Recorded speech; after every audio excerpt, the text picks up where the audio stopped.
Hey guys, what is up and welcome back to my channel. So ayan nga guys, pauwi na ako galing sa aking trabaho. So samahan niyo ako sa aking paglalakbay.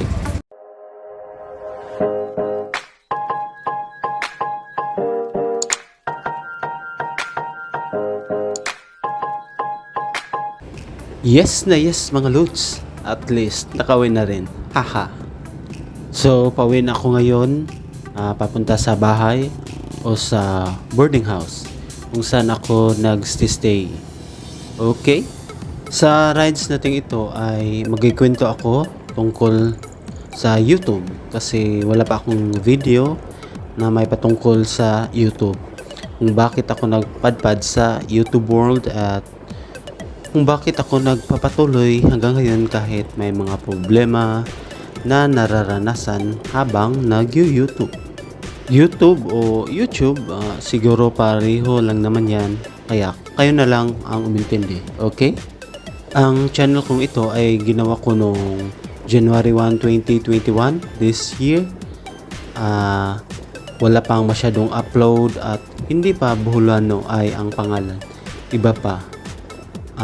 Wala pa yun sa concentration ko kasi wala akong matinong content. Habang tumatagal, nagkakaisip tayo ng mga idea o content na pwede nating gawin or gawa ng video para i-post sa ating YouTube channel. Actually, second channel ko na to kasi meron na akong naunang channel noong 2019 ginawa ko, parang wala lang din, nag-post lang din. Sa kabutihang palad ito ay na-monetize, ngunit sa kasamaang palad nung nag-apply na sana ako ng AdSense, nakita nila ng may mga copyright content ako or mga content na against sa policy ng YouTube, kaya na-demonetize rin.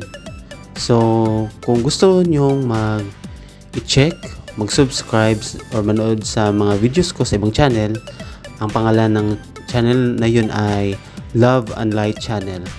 Medyo napabayaan ko na at wala na masyadong videos at ganun, napabayaan ko na yun, pero babalikan ko pa yun.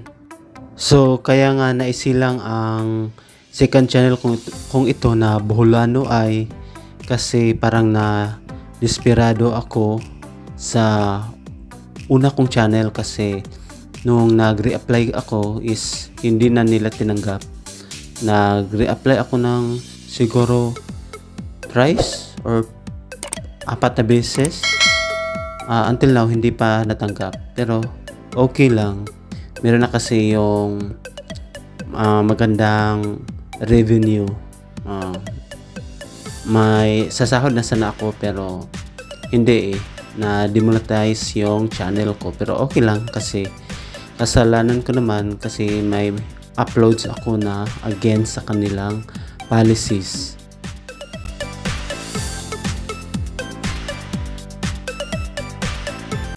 Noon kasi wala akong pakialam sa palisiyan ng YouTube, upload lang ako ng upload, parang walang pakialam. Hindi ako nagbabasa kasi ignorante pa ako sa YouTube noon.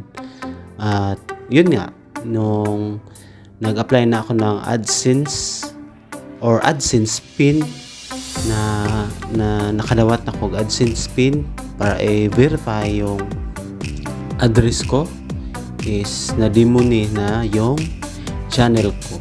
So sayang, pero ganun talaga eh. So back to our YouTube topic. Maganda naman talaga ang pag-YouTube kasi ito ay isang platform para sa mga YouTubers o sa vloggers na i-post yung kanilang mga videos. At the same time, kumikita rin sila ng pera. So, di ba, win-win solution 'yun kasi yung mga videos mo na gusto mong ma-preserve ay maipapublish mo publicly at kumikita ka pa. So magandang programa yan sa YouTube o ng YouTube. Okay, bibili muna tayo ng prutas guys.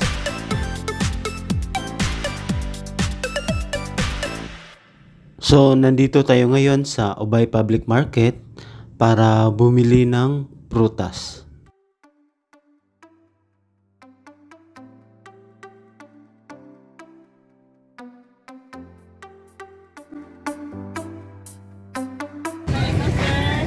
Saging. Tundan lakatan. Anang barato ra, te. Tundan sir, 50 lakatan 70. Tundan lang. 1 kilo sir. Organic. Kana niya dugangi pa.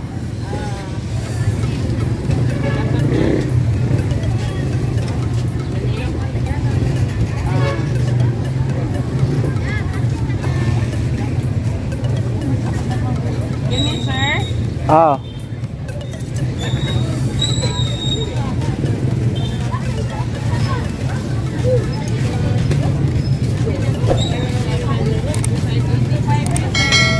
Pila ma'am? 85. 1.7. Ah. Sir. Kana na ma'am. Imo sir, apple, orange. 20. Thank you sir. Yo.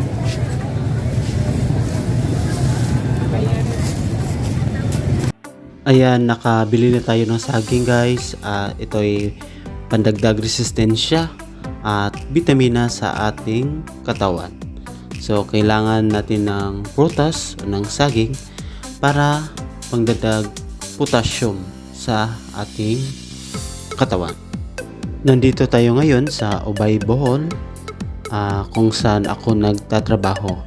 Kasi hindi naman ako taga rito, sa malayo-layong lungsod pa ako.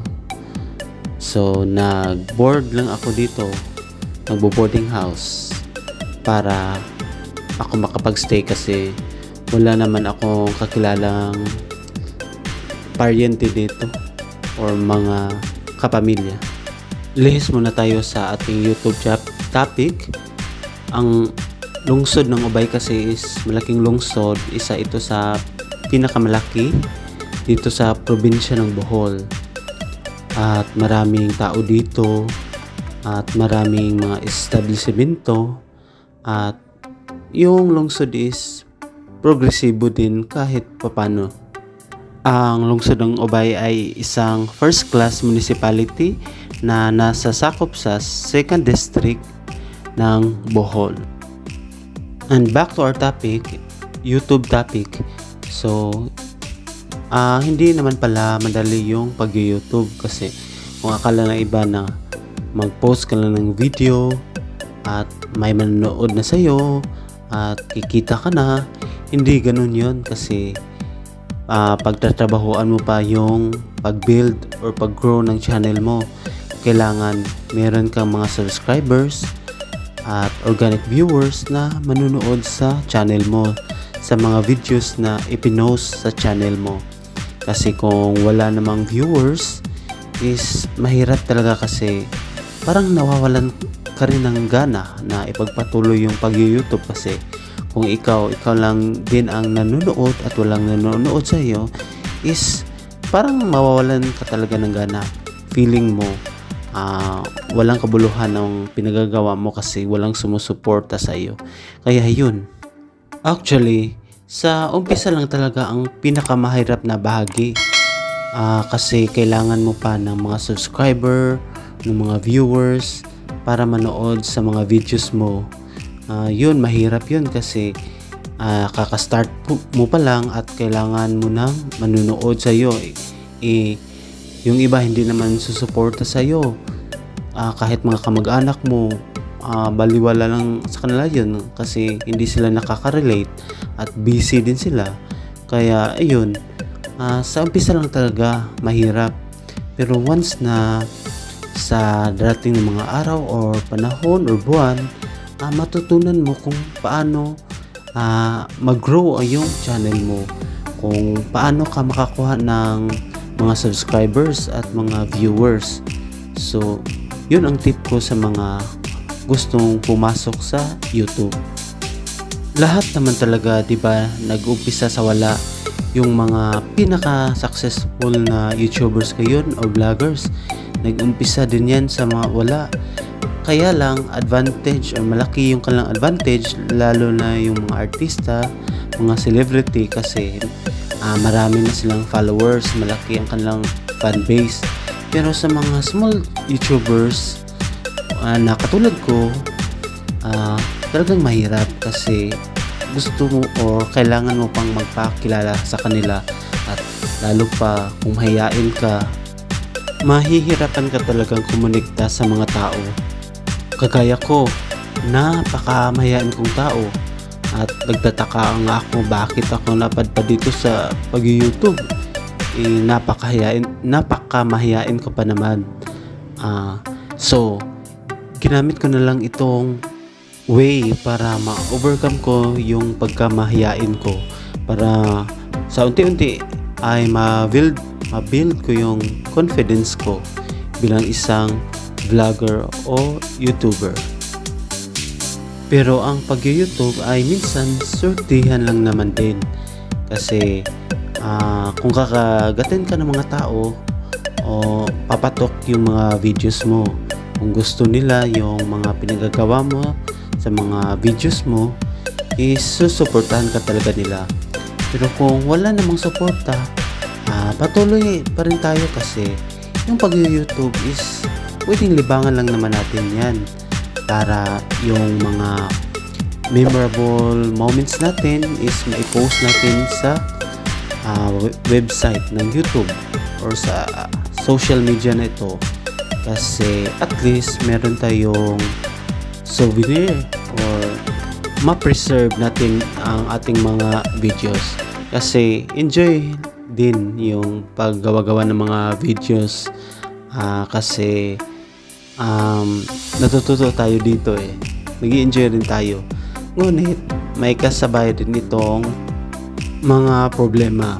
Pero wag na lang nating seryosohin ang lahat, kasi ang gawin na lang natin itong outlet para yung mga videos natin is makashare tayo ng love and joy sa mga tao. So hanggang dito na lamang muna siguro ako, kasi napakadaldal ko na. I hope na may natutunan kayong ideya kahit papano. So hanggang sa susunod na lang siguro, at isa-stop ko na tong pagsasalita ko.